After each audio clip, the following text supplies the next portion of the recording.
The audition was for a soda commercial. Maya Morris arrived 15 minutes late, which in Los Angeles was technically early, but her heart still raced as she entered the waiting room.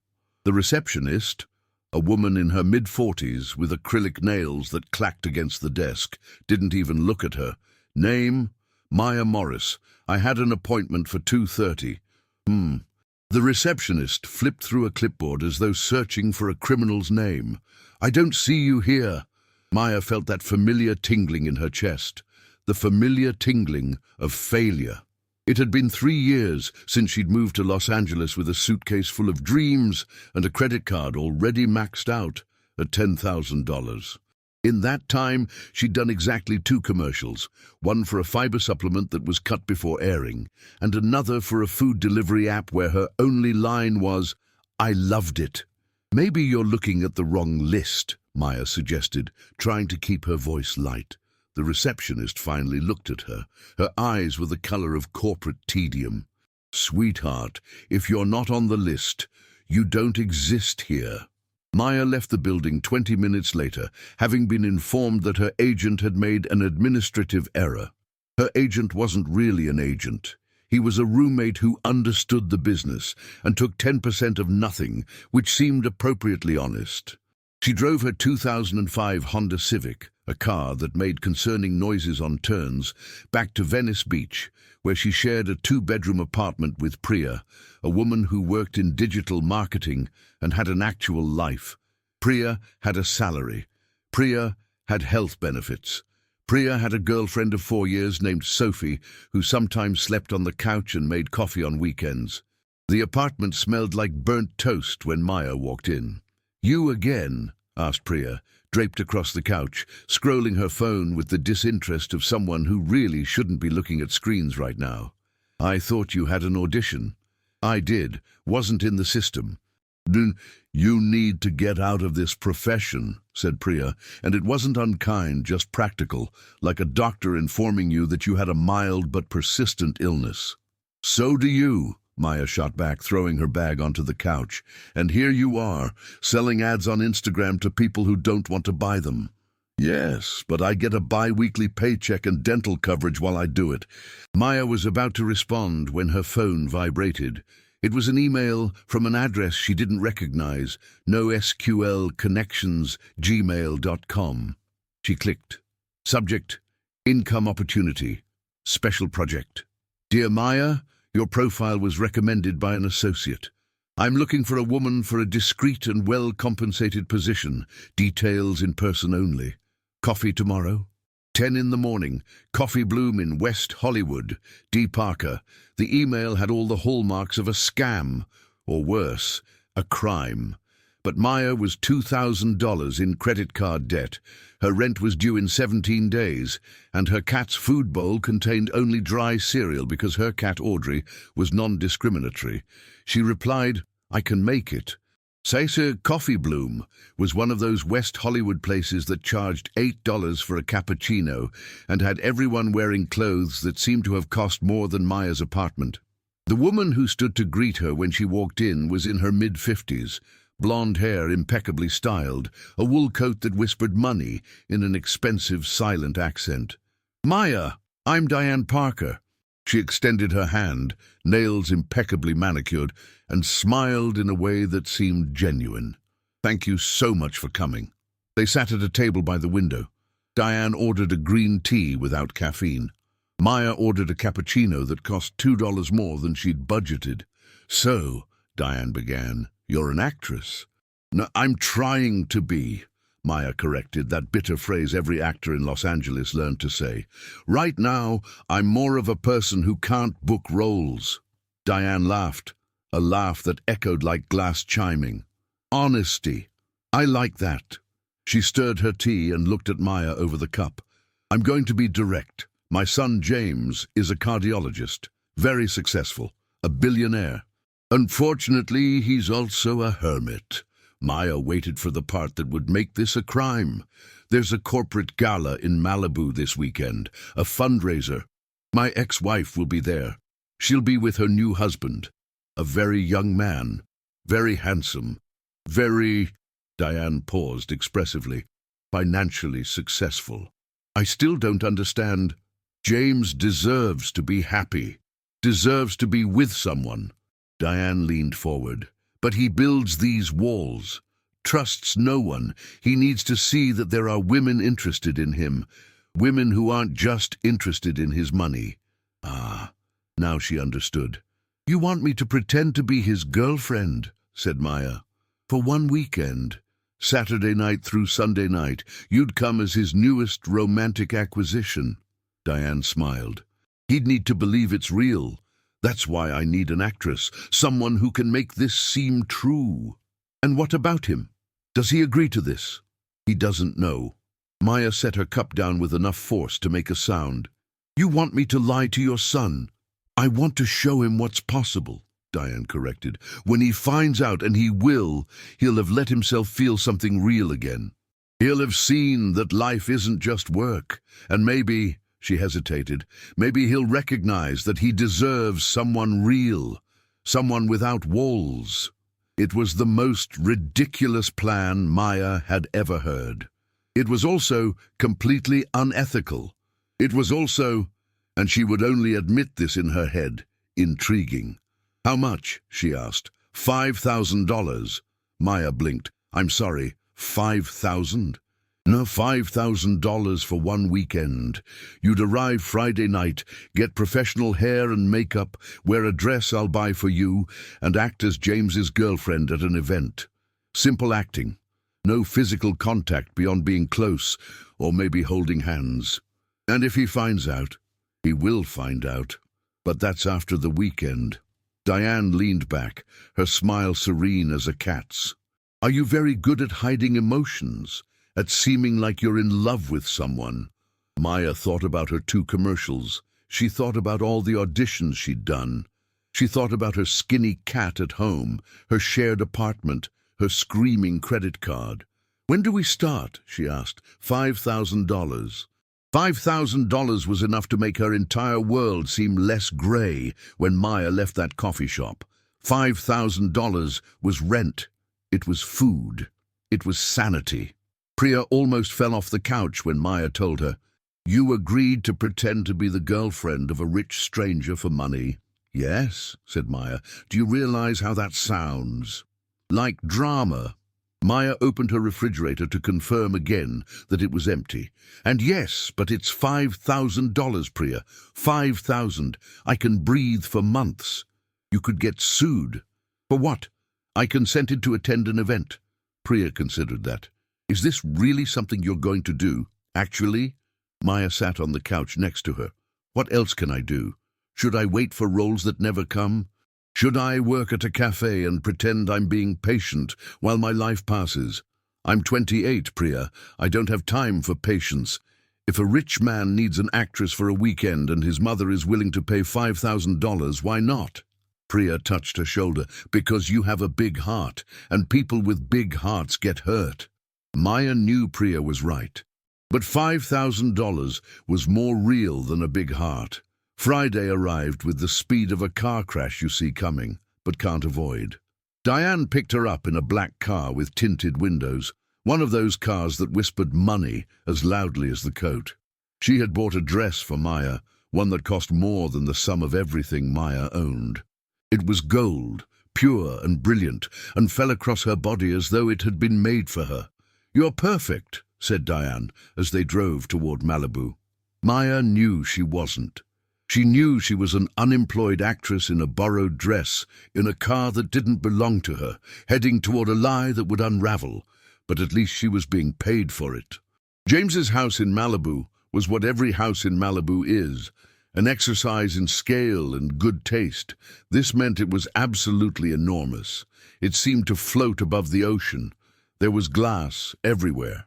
There was minimalism. There was the sense that someone had ordered happiness from a catalogue and had it all delivered in white and grey. He'll come in a moment, Diane whispered as they walked through the entrance. When you see James, you'll understand why this matters, why I need him to see that it's viable, being loved. Maya was about to respond when she heard footsteps. He appeared suddenly, brought into being like a character who had been waiting for his cue.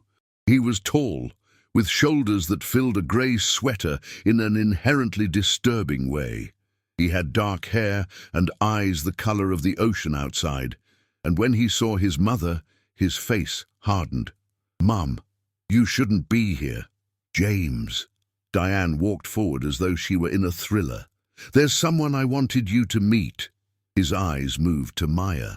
They were intelligent, the kind of intelligent that cuts through you and sees every lie you've ever told. Maya kept her face blank, her body at rest, her breathing steady. She was an actress. She had waited for this moment her whole life. He had no idea what was coming. James Morrison stared at his mother, then at the woman in the gold dress, then back at his mother. His jaw tightened in a way that suggested he was running through several different responses and discarding all of them. "What is this?" he asked finally, his voice carefully neutral in a way that screamed volumes. "This is Maya," said Diane, as though that explained everything. "Your girlfriend." "I don't have a girlfriend," James said flatly. "You do now," Diane replied, with the confidence of someone who had just rearranged her son's entire romantic life without his permission. "Maya, this is James. James, Maya just moved to Los Angeles from—" "Where are you from, sweetheart?" Maya felt every muscle in her body tense. This was it.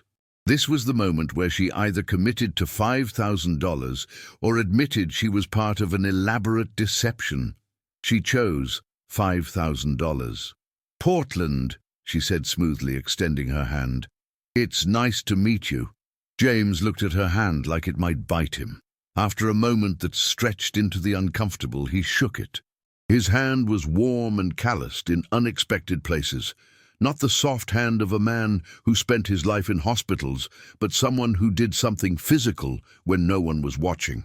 "Portland," he repeated, like the word was suspicious. "And how exactly did you meet my mother?" "Through a mutual friend," Diane interjected quickly. "Who introduced you to?" "Sarah," Maya said, inventing a person on the spot. "Sarah Chen. She works in marketing." James's eyes narrowed slightly. He was smart enough to know something was off, but not quite ready to accuse his mother of orchestrating his romantic life in front of a stranger, which technically she had. "Sarah Chen," he said slowly. "I don't think I know a Sarah Chen." "She knows you," Maya said, which was both true and false in the way that all lies are. "She said you were a good person, said you needed someone to remind you how to have fun." It was a risky line, too honest, too pointed. But James's expression flickered, just for a second, and she saw something beneath the suspicion. Hurt, maybe, or loneliness. Or the particular kind of pain that comes from being known only for what you've built and not who you are. "Mum," he said, turning away from Maya entirely. "I need to talk to you. Alone." Diane smiled with the serenity of someone who had already won. "Of course, darling. Maya, why don't you freshen up? Your room is down the hall, second door on the left. We'll meet for dinner at 7. Maya's room was approximately the size of her entire apartment. It had floor-to-ceiling windows that overlooked the Pacific Ocean in a way that seemed almost insulting in its beauty. The bed was white. Everything was white. It was like sleeping inside a cloud, if clouds had Egyptian cotton sheets and cost more than her car. She sat on the edge of the bed and pulled out her phone. She had 47 minutes before dinner, and she was already sweating through the gold dress. Priya answered on the second ring. "Please tell me you haven't murdered anyone yet," were her first words. "I'm in his house," Maya whispered, even though there was no one to hear her. "In a room that costs more than my monthly rent, and he knows something is wrong." "And, of course he knows something is wrong. You're lying to him." "I know that, but I need him to not know that he knows. Does that make sense?" "No, nothing about this makes sense." Priya paused. "Is he at least hot?" "That's not relevant. It's relevant to your ability to pretend to be his girlfriend." Maya thought about James's eyes. She thought about the way his shoulders filled that sweater. She thought about the moment when something real had flickered across his face, when she mentioned fun. "He's fine," she said carefully. "Fine. He's fine. You're lying to a fine man for $5,000. Great. This will definitely not end with you having feelings for him. I won't have feelings for him. Maya, you had feelings for a barista who remembered your order. You absolutely will have feelings for him. Maya hung up. Priya was right, which was the worst possible outcome. Maya had a habit of creating entire love stories in her head based on the smallest amount of data. A stranger who smiled at her became a potential soulmate. A man who asked her how her day was became a protagonist in a romantic comedy that existed only in her imagination. And a billionaire cardiologist with sad eyes who had just discovered his mother was a matchmaker. He was dangerous. Dinner was in a dining room that overlooked the ocean. A woman who Maya assumed was hired staff had left food on the table. Grilled fish, roasted vegetables, something that smelled like heaven. James sat at one end of the table, Diane at the other, and Maya was placed strategically in the middle, equidistant from both of them. James had changed into a charcoal button-up shirt that somehow made him look even more intimidating. He was also not smiling. "So, Maya," Diane began brightly, spearing a vegetable with surgical precision. "Tell James about yourself." "I'm an actress," Maya said, which was the truth, technically. "I moved to Los Angeles 3 years ago to pursue roles. I've done some commercial work." "What kind of commercial work?" James asked. It wasn't an idle question. It was a test. Fiber supplements, food delivery, bathroom tile grout. Maya met his eyes. The exciting stuff. Something flickered across his face, almost a smile. Almost. "Why acting?" he asked. Maya had answered this question 100 times. Usually she gave the answer people wanted to hear. Something about the art form, about storytelling, about the human experience. But something about the way James was looking at her, with that intelligent gaze that seemed to see through everything, made her want to tell the truth. "Because I'm good at pretending," she said. "And I figured if I was going to be good at something, I might as well be good at something that could make me money." Diane froze mid-chew. James's lips twitched. It wasn't quite a smile, but it was close. "At least you're honest," he said. "I try to be," Maya said, which was technically the biggest lie she'd told all day. "So how long have you two been seeing each other?" James asked, turning to his mother with an expression of polite curiosity that didn't fool anyone. 2 months, Diane said immediately. "You've been so busy with the hospital that we wanted to let things develop naturally before introducing you." 2 months, James repeated. He picked up his water glass and drank from it slowly, his eyes never leaving Maya's. "And in 2 months Sarah Chen never mentioned you to me." "We met after you'd already left Portland," Maya said quickly. "I was doing a commercial shoot. Sarah was consulting on the marketing. We grabbed coffee, fell into each other's orbit." It was a good lie. It had specificity. It had the kind of details that made invented stories feel real. "You filmed a commercial in Portland 2 months ago?" James's tone was conversational, but there was an edge underneath it. "For what?" "A local insurance company," Maya said. "Very small market, very niche audience." "What was the insurance company called?" "James," Diane interjected, her voice sharp. "Why are you interrogating your girlfriend like she's a hostile witness?" "Because she's lying," James said simply, not taking his eyes off Maya. "And I want to know why my mother has hired an actress to pretend to be my girlfriend for the weekend." The room went very quiet. Even the ocean outside seemed to stop moving. Maya felt her entire body go cold. She had failed. This was it. She was about to lose $5,000 and her dignity in one catastrophic moment. She opened her mouth to say something, anything, when James laughed. It was a real laugh, genuine and surprised, and it transformed his entire face. For a moment he looked younger. He looked alive. "I'm impressed, actually," he said to Maya. "You almost made it to dessert. That's probably a record for whatever scam this is." "It's not a scam," said Diane indignantly, "and I don't appreciate the implication."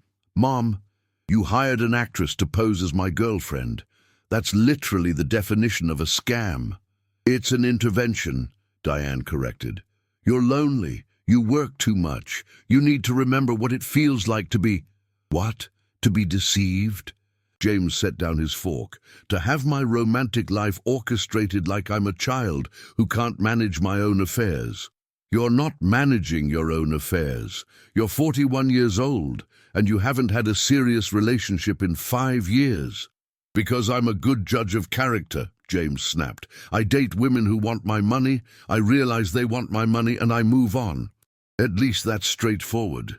He stood up, his chair scraping against the floor with an aggressive sound. I'm going to my study. Feel free to stay the night if you'd like, he said to Maya, his tone suddenly formal and cold. But I don't want to hear any more lies, okay? He left before she could respond. Diane turned to Maya with an expression of profound embarrassment. I'm so sorry, she said quietly. He's been hurt before. He doesn't trust easily. He doesn't trust because people keep lying to him, Maya said, surprising herself. Starting with his mother, who hired an actress to manipulate him into feeling something. Diane winced. I was trying to help him. You were trying to fix him. There's a difference. Maya excused herself from the table before Diane could respond. She walked down the hallway, past her expensive cloud of a bedroom, and found herself in a study. James was there, sitting in a leather chair, drink in hand, staring out at the ocean that was now dark and unrevealing. He didn't look at her when she entered, but he didn't tell her to leave either. I'm sorry, Maya said, standing in the doorway. I know that doesn't mean anything, but I am.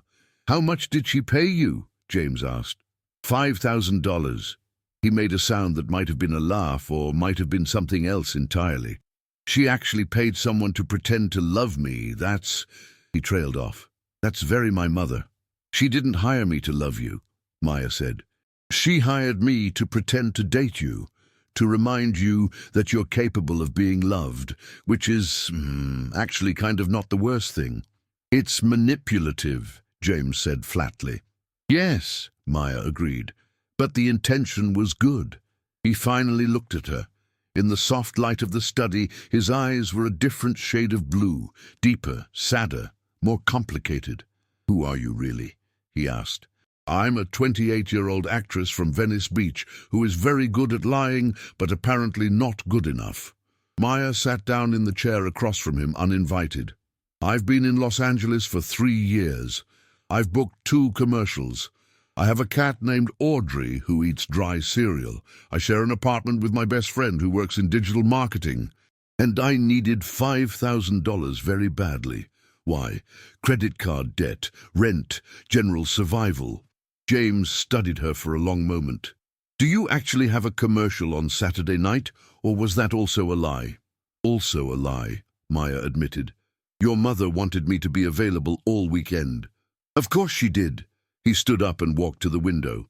Did she give you any talking points about me, character traits you should mention, things I'm supposedly interested in? No. She said you were a cardiologist who was lonely, and that I should just seem like someone who could make you happy. And can you? Make me happy. It was a dangerous question. It was the kind of question that required either a lie or a terrible truth. Maya chose carefully. I can pretend to very convincingly, she said. James turned back to face her. Something in his expression had changed, shifted into something less angry and more resigned.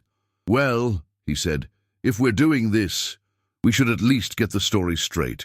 If you're going to be my girlfriend for the weekend, I need to know everything about you. Your real story. Not the one my mother invented. Why? Asked Maya. Because if I'm going to make a fool of myself in front of my family tomorrow night, I want to at least know who I'm making a fool of myself with. He sat back down. So, tell me everything. They talked until midnight. Maya told him about moving to Los Angeles with a suitcase and a dream. She told him about the bad auditions and the worse callbacks.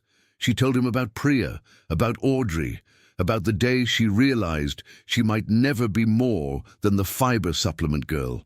She told him about her parents in Sacramento, who didn't understand why she'd chosen acting, about her high school drama teacher who told her she had real talent, about the moment she stopped believing him.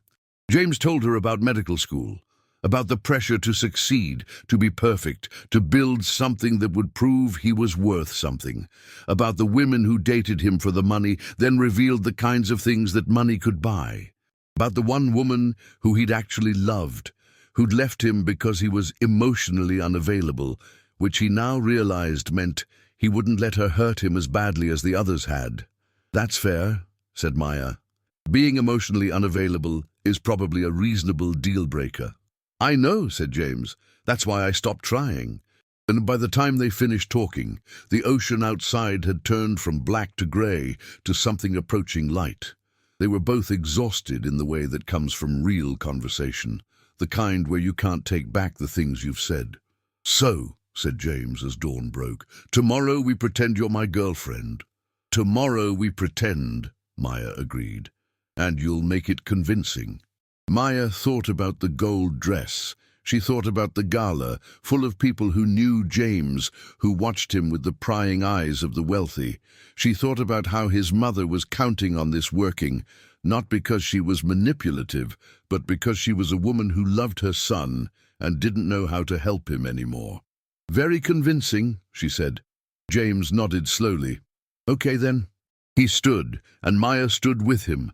For a moment they stood very close in the study, with the sunrise behind them. "Thank you for being honest with me, even if it took until the middle of the night.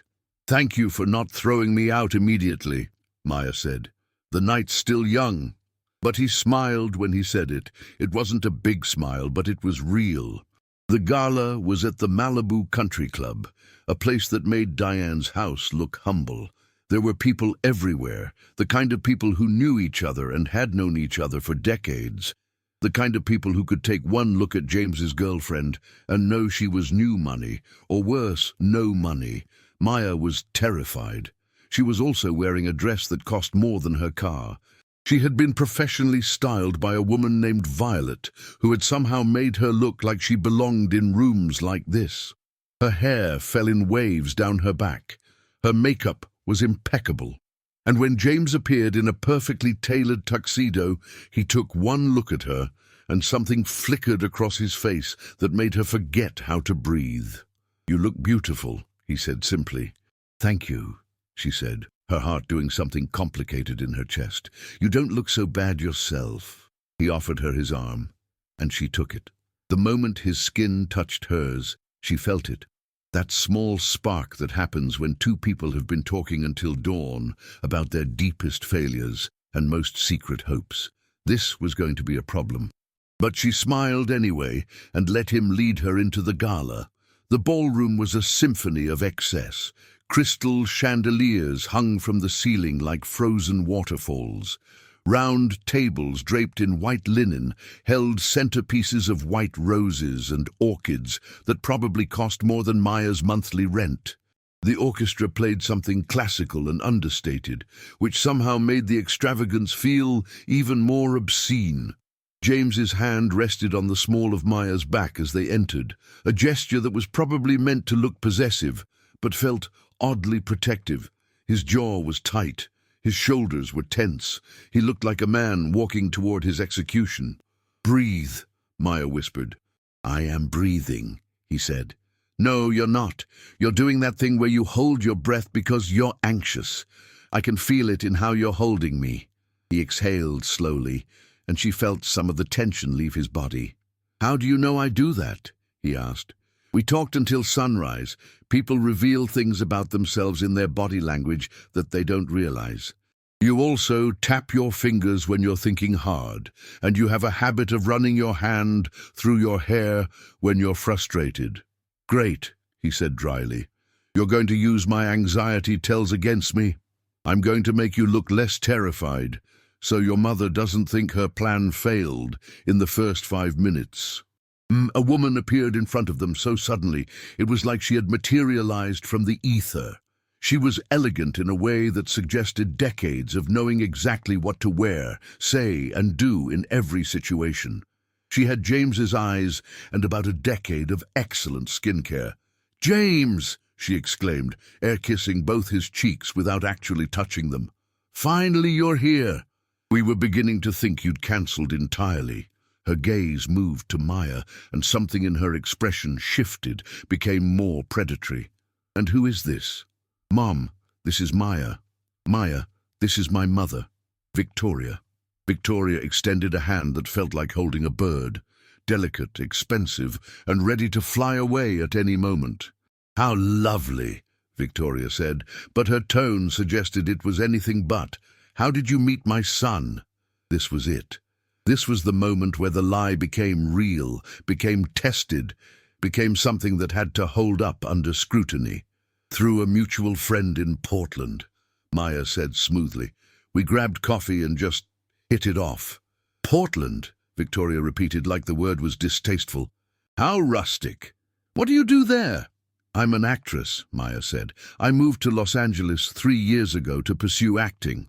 Victoria's smile became sharp, like a knife that looked beautiful, until you realized it could cut you. "How exciting. And have you been successful?" "Not yet," Maya said, which was the truth, "but I'm persistent." "I'm sure you are." Victoria turned to James. "She seems very determined. Is that what attracted you to her?" "Among other things," James said, and his hand pressed slightly more firmly into Maya's back. She felt him trying to project ownership, stability, certainty, all the things a man uses to protect himself from his mother's judgment. "Well, you should eat something," Victoria said, as though she was dismissing them. "The catering is particularly good this year." She walked away, and Maya could feel James exhale again. "That went better than expected," he said quietly. "She hated me," Maya pointed out. "Yes, but she didn't actively insult you, which is progress. Come on, let's get some food before she finds us again and asks about our 5-year plan." The dinner was excellent. The wine was excellent. The company was extremely wealthy and almost entirely boring. James introduced Maya to person after person, and she played her part, the supportive girlfriend who laughed at jokes she didn't understand, the attentive companion who seemed fascinated by stories about real estate portfolios and vacation homes in places she'd never heard of. But what she was really doing was watching James. She was watching how he changed when he was around different people. He was charming with his colleagues, deferential with the older donors, guarded with his family. With her, he was something she couldn't quite define yet. Not quite relaxed, but trying. Around 11 o'clock, a man appeared, younger than James by at least a decade, handsome in the way that only comes from expensive grooming and inherited cheekbones. He had his arm around a woman who was also clearly his wife, and she was clearly Victoria. "There you are," Victoria said, appearing at James's side as though summoned by dark magic. "I want you to meet my husband, Marcus. Marcus, this is James and his girlfriend, Maya." There was a pause before girlfriend that suggested Victoria still hadn't decided if Maya was real. Marcus extended his hand with the confidence of a man who had never been told no in his life. "Pleasure to meet you both," he said, his accent vaguely European, his smile vaguely predatory. "Victoria speaks of you constantly, James. She's very proud of your accomplishments." "Does she?" James said carefully, shaking his hand without enthusiasm. "Oh, yes, very proud, though she does worry that you work too much, that you've sacrificed your personal life for your career." Marcus turned to Maya, and there was something in his smile that made her skin crawl slightly. "She must be very special if she managed to break through that wall." "She is," James said firmly. Before Maya could process what was happening, he pulled her close and kissed the top of her head. It was a small gesture, but it was protective in a way that suggested this wasn't an act, that he was genuinely bothered by Marcus's presence and was trying to make sure everyone knew that Maya was off limits. Maya felt her heart do something stupid in her chest. "Well, I'm sure you two are tired of us old folks," Marcus said smoothly. "Why don't you two take a walk on the terrace? It's a beautiful night." "Actually, I promised Victoria I'd check on the silent auction," James said, which was clearly a lie. But Maya appreciated the lie on principle. Victoria nodded regally, and they excused themselves. Once they were away from the tables and the orchestra, James led her through the ballroom toward the back of the venue. The terrace overlooked the ocean, which was dark and endless and beautiful in the way that things are beautiful when they're indifferent to human emotion. "I'm sorry," James said, still holding her hand. "That was completely appropriate," Maya finished. "He was being territorial. You were reclaiming your territory. It's very primal and boring, but necessary." James laughed, a real laugh that came from somewhere deep in his chest. "Did you just call me primal and boring?" "I called the behavior primal and boring. You're just executing it." Maya turned to face him, and suddenly they were very close. Also, that kiss was a nice touch, very convincing. "It was just the top of your head," he said. "Exactly. It was casual enough that your mother wouldn't have noticed, but intimate enough that Marcus definitely did. Masterful. I'm glad you approve of my territorial strategy." They stood in silence for a moment, the ocean sounds filling the space between them. Maya could feel the weight of the lie they were living, the weight of $5,000 and a weekend that was supposed to be simple, but had somehow become complicated. "Can I ask you something?" James said. "Anything. If my mother hadn't hired you, if we'd met organically at a coffee shop or through a friend, would you have been interested in me?" It was a trap of a question. It was also the most honest question he could ask. Maya thought about the way his eyes looked when he was sad.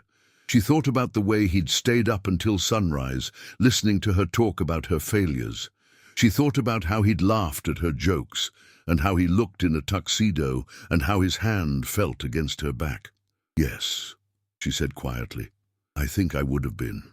James studied her face like he was looking for the lie in it, like he was trying to see if she was acting or if this was real. "Good," he said finally, "because I think I'm breaking my own rules here, and I need to know I'm not doing it alone." "What rules?" Maya asked, even though she thought she knew the answer. "The rule where I don't let people close enough to hurt me. The rule where I assume everyone wants something from me. The rule where I don't—" He paused, searching for the word. "I don't trust. And you're breaking those rules? For you," he said. "Which is terrifying and probably stupid, but yes." Maya opened her mouth to respond, to say something honest and vulnerable that would match what he'd just offered, when they heard Diane's voice from inside the ballroom. "James, there you are. Come quickly. They're about to announce the raffle winners."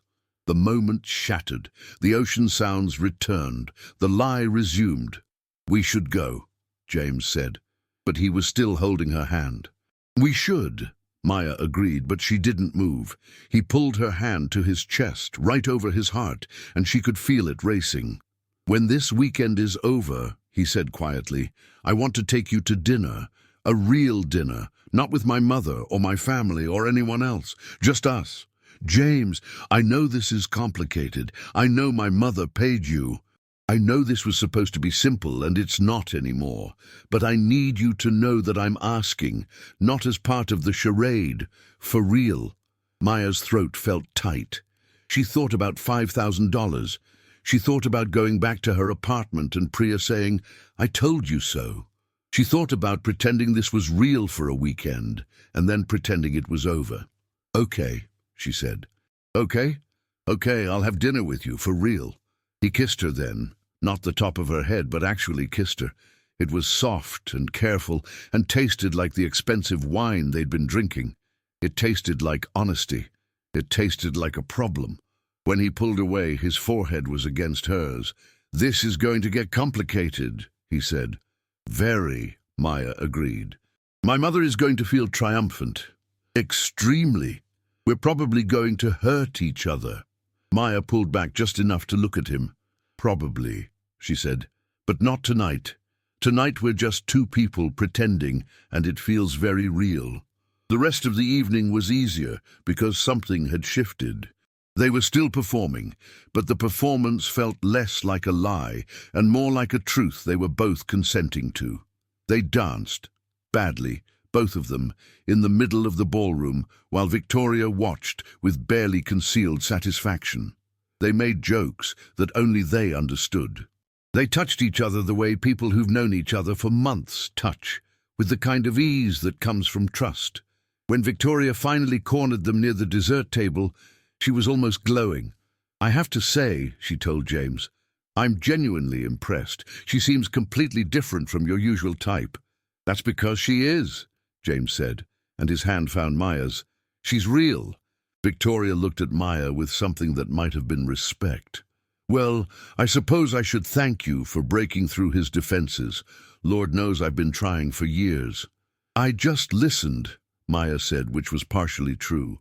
"He didn't need someone to fix him. He needed someone to pay attention." Victoria actually smiled. A real smile, not the sharp knife smile from earlier. "Perhaps my plan wasn't entirely misguided after all." After she left, James turned to Maya and said quietly, "She just complimented you. That's unprecedented." "I think I accidentally said something honest," Maya said. "I have a habit of doing that." "Don't stop," James said. "I like it." They left the gala around midnight. James drove them back to the house in a black Mercedes that moved like a luxury dream. The radio was off. The night was quiet, except for the sound of the engine and the occasional sound of the ocean. "Tomorrow you leave?" James said. It wasn't a question. "Tomorrow I leave," Maya confirmed. And then we have dinner, a real dinner." "And then what?" Maya didn't have an answer for that. What happened after dinner? After the weekend ended and the charade was supposed to be over? What happened when reality crashed into the fantasy they'd been living? "We figure it out," she said, because it was the only honest thing she could say. When they got back to the house, James walked her to her room. At the door, he kissed her again. Longer this time, with less restraint. It was the kind of kiss that felt like a beginning or an ending, depending on how you looked at it. "Sleep well," he said. "You too," Maya replied, even though she knew neither of them would sleep. Sunday morning came too fast. Maya packed her things in the white cloud bedroom, while Diane fussed downstairs about the proper way to say goodbye. James drove her back to Venice Beach in that black Mercedes, and they barely spoke during the drive. Not because they were angry, but because anything they said felt like it would break the spell they were under. When he pulled up to her apartment building, Maya could see Priya watching from the window, arms crossed, clearly preparing to deliver an "I told you so" of epic proportions. "Your roommate looks judgmental," James observed. "She is judgmental. She's also right about most things, which makes it worse." James turned to face her in the driver's seat. "When?" he asked. "When do you want to have dinner?" "Give me a few days," Maya said. "I need to process what just happened." "What did happen?" Maya thought about the gold dress and the gala and the kiss on the terrace. She thought about $5,000 and a lie that had started to feel like truth. "I don't know yet," she said honestly, "but I think I need to figure it out." James nodded, like this was the answer he'd expected, the answer he'd hoped for. "Okay," he said. "Take your time. I'll be waiting." Priya took one look at Maya's face and knew everything. "Oh my God, you slept with him." "I didn't sleep with him," Maya said, collapsing onto the couch. "But you want to. That's not the point." "It's absolutely the point." Priya sat down next to her. "Tell me everything." Maya told her about the gala, the kiss on the terrace, the Mercedes ride home, the way James had looked at her like she was something worth believing in. She told her about $5,000 sitting in her bank account, money that felt both like salvation and like guilt. "So let me get this straight," Priya said slowly. "His mother paid you to pretend to be his girlfriend. You did. And now he actually likes you, and you actually like him." "Yes." "And he wants to take you to dinner." "Yes." "And you said yes." "Yes." Priya buried her face in her hands. "I warned you. I specifically said you would develop feelings, and you said you wouldn't. And now here we are." "Here we are," Maya agreed. "The problem is that he knows you were paid. He knows this started as a lie. Even if you have real feelings now, that's still the foundation everything is built on." Maya knew Priya was right. She'd been thinking about it since the drive home, how a relationship that starts with deception is always going to carry that weight, how every future argument could come back to this. The weekend, she was paid to pretend. "Maybe I should just not go to dinner," Maya said. "Maybe I should take the $5,000 and disappear." "Do you want to do that?" "No." "Then don't." Priya squeezed her hand. "But go in with your eyes open.